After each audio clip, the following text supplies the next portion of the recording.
Warahmatullahi wabarakatuh. Saya Reni Widawati dari SD Negeri Tegalharjo, CGP Angkatan 11. Kali ini saya akan mewawancarai Ibu Rina selaku Kepala Sekolah SD Negeri Tegalharjo.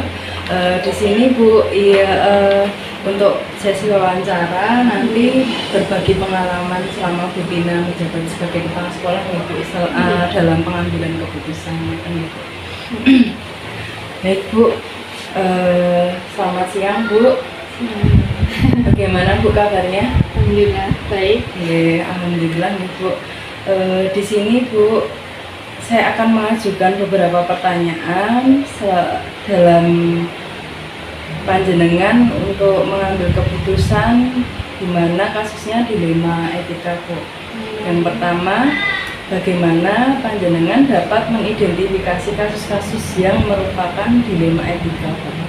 Kalau yang saya tahu ya, dilema etika itu adalah kasus yang merupakan versus benar dengan benar.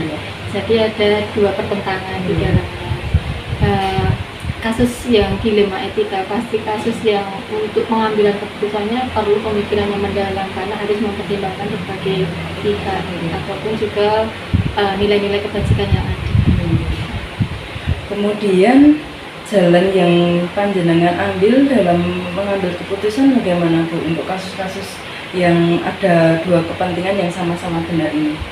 Pastinya ada beberapa pertimbangan untuk kasus ini yang ketika muncul ya, kasus kita muncul saya identifikasi dulu untuk kasus ini, informasinya juga saya cari.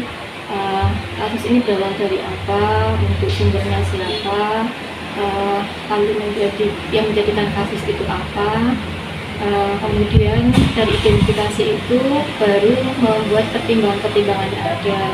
Pertimbangan itu tidak secara mandiri diambil, tetapi juga dengan dibantu teman-teman dengan melalui musyawarah. Jadi dari pertimbangan berbagai teman, terutama rencana guru itu membuat saya memilih mana toh nanti keputusan yang akan saya ambil, sehingga nanti hasil keputusannya tidak banyak membuat kerugian.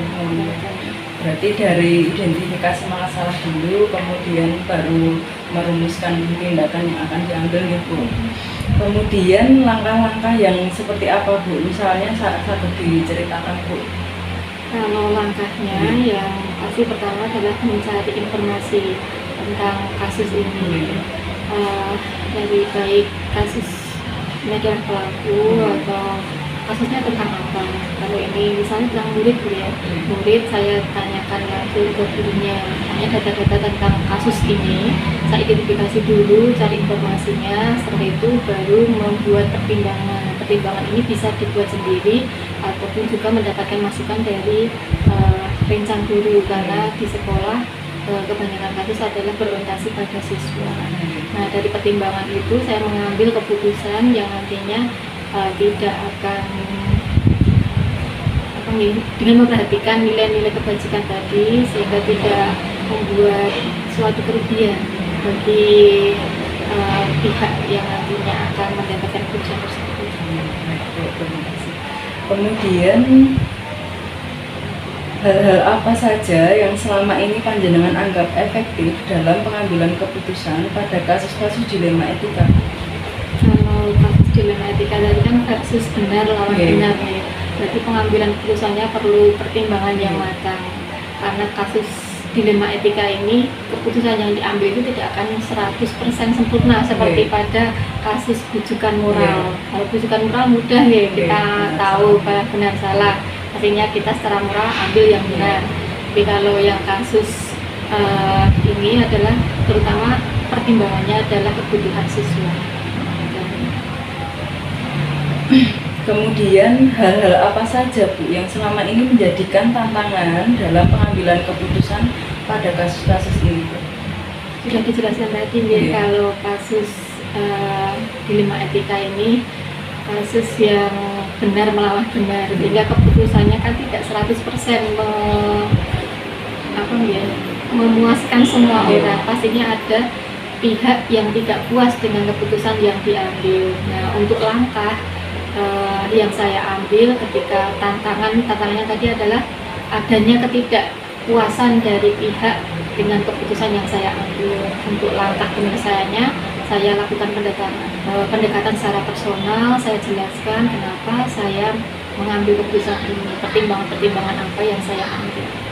Berarti disampaikan Ibu untuk apa keputusan yang Ibu ambil. Kemudian ada enggak Bu faktor-faktor yang membantu panjenengan dalam menghadapi kasus ini dalam pengambilan keputusan? Kalau faktor itu terlebih pada personal ya, karena itu terjadi kasusnya di sekolah, pastinya faktor yang mendukung adalah personal, terutama di sini adalah teman guru. Nah, ketika kasus ini ada, saya sudah melakukan identifikasi. Nah, butuh pertimbangan. Nah, inilah faktor penentu dalam pengambilan keputusan saya, pertimbangan atau masukan-masukan dari Bapak Ibu guru yang diberikan kepada saya.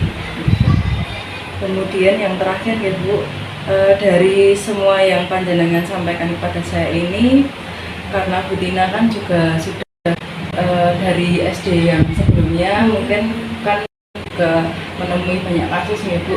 Kemudian pembelajaran apa yang dapat Bu Tina ambil Bu dari pengambilan keputusan dari kasus-kasus misalkan yang telah Bu Tina lalui seperti itu? Kalau terkhusus pada kasus dilema etika ya, tadi sudah dijelaskan juga, kasus dilema etika itu benar lawan benar, pasti butuh sekali pertimbangan yang banyak, karena yang diambil itu tidak bisa secara spontan. Dan untuk keputusan dari kasus dilema etika ini adalah yang bisa saya ambil untuk menyelesaikan kasus dilema etika. Yang terpenting adalah kita mengacu pada nilai-nilai kebajikan dan berorientasi pada kebutuhan siswa. Baik Bu, terima kasih Bu Tina untuk waktu yang sudah diberikan kepada saya, berbagi pengalaman untuk saya juga Bu, menjadikan bekal untuk saya juga. Terima kasih Bu.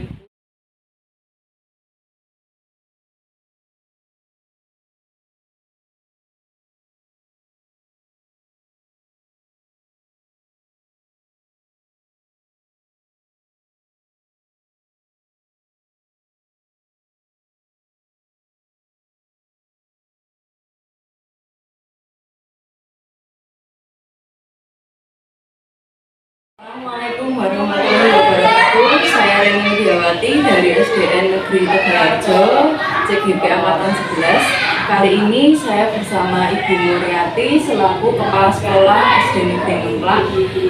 Di tugas kali ini saya akan memberikan sesi wawancara dari Ibu Nur, di mana nanti berbagi pengalaman saja Bu untuk pengambilan keputusan selama Bu Nur mengaku sebagai kepala sekolah. Selamat pagi Bu Nur. Selamat pagi. Bagaimana Bu kabarnya?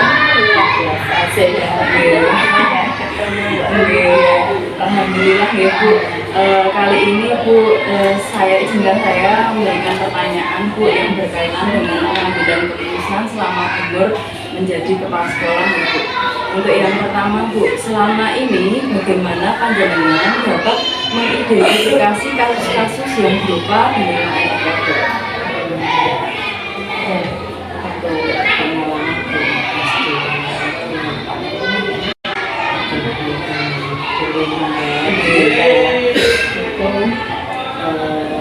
Kedua-duanya kan sama-sama benar dan sama-sama baik ya, tapi bagaimana kita bisa memilahkan dulu yang harus diprioritaskan seperti itu. Ya, ini sekalian contoh kasusnya. Boleh Bu.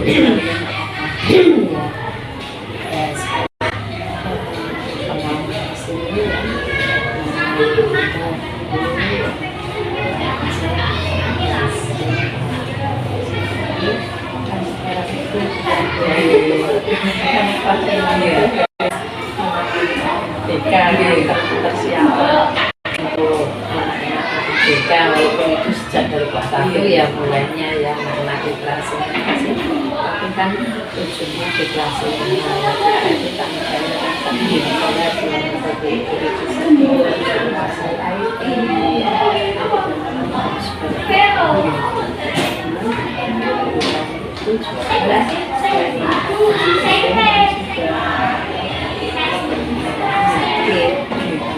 seperti itu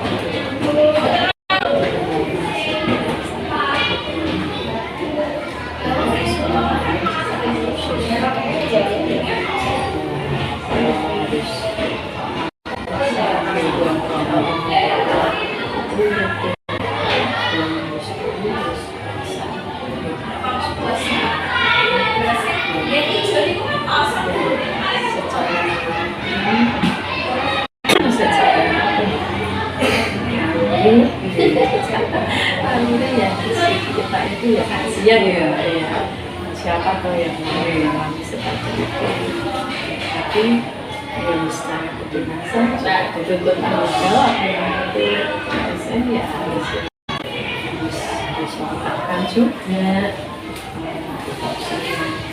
jadi mungkin bisa jangan keduanya kita untuk langgarkan untuk sakit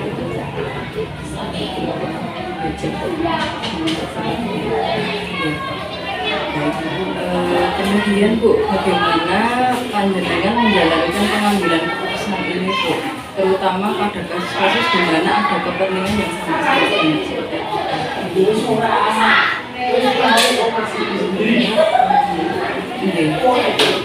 mungkin makanya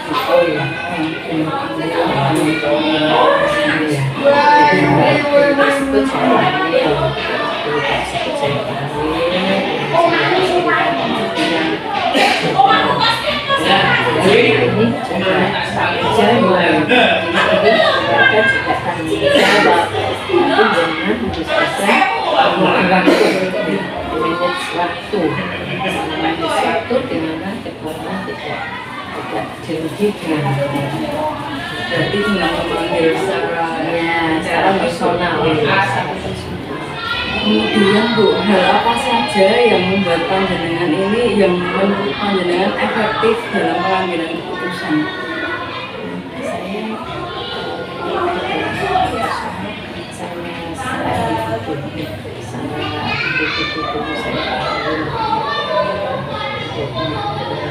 Kasus-kasus secara personal pendekatan kemudian selama ini yang menjadikan tantangan bagi semua apa dalam pengambilan keputusan? Tantangannya ya kadang kalau jalan pengambilan keputusan saya mungkin enggak setuju, ada guru itu enggak setuju ya mesti ya untuk gimana gitu kan, mesti ya berdua lah hasilnya atau gimana gitu ya, tapi ya saya itu tadi merangkul ya, merangkulnya masalah kekeluargaan sehingga jadi baik. Tantangannya ya itu kadang saya di saat harus memutuskan ada yang mungkin kurang setuju lah, tapi ya sebenarnya ya bisa. Kemudian Bu, adakah Bu jadwal atau yang dilakukan panjenengan terjadwal atau tidak? Misalkan ada kasus panjenengan membutuhkan waktu khusus atau bisa memutuskan secara langsung seperti itu? Ya tergantung kasusnya. Misalnya yang harusnya kayak urgent dan harus ya berkenaan gitu yang sangat tua. Seperti itu saya nggak bisa jadi langsung saya hubungi, saya pendekatan saya kebenarannya seperti ada laporan seperti itu. Berarti tergantung kasusnya. Ya betul. Tadi kami ada formulasi sama ya.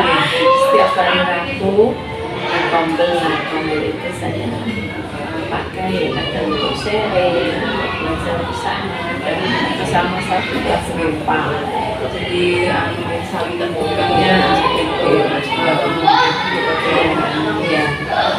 Kemudian Bu, adakah faktor atau seseorang yang selama ini dapat membantu Bunda dalam mengambil keputusan? Kalau itu pengambilan keputusan ya saya yang memutuskan, tapi saya selalu apa ya, cari info itu nggak hanya satu orang, tapi beberapa alhamdulillah kalau misalnya ada masalah ya si B dan misalnya ya Berarti mengumpulkan informasi dulu ya ya, betul. mau kita analisis. Iya baru mengambil betul. keputusan. Kemudian Bu, dari pengalaman Ibu selama dari sekolah itu, adakah Bu yang dapat Ibu sebagai pembelajaran, misalkan ini apalagi Ibu sudah berpindah sekolah gitu, nah itu kan pasti kan ada pembelajaran dari kasus sebelumnya, misalkan sekolah sebelumnya.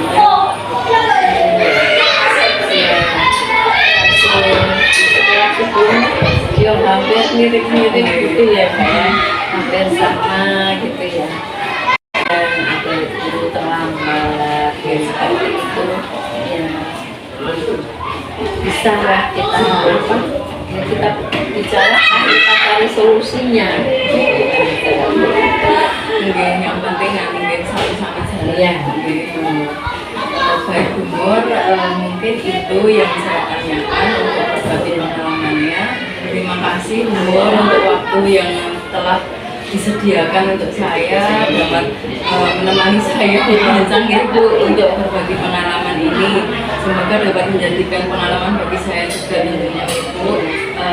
Kurang dan lebihnya saya mohon maaf Bu.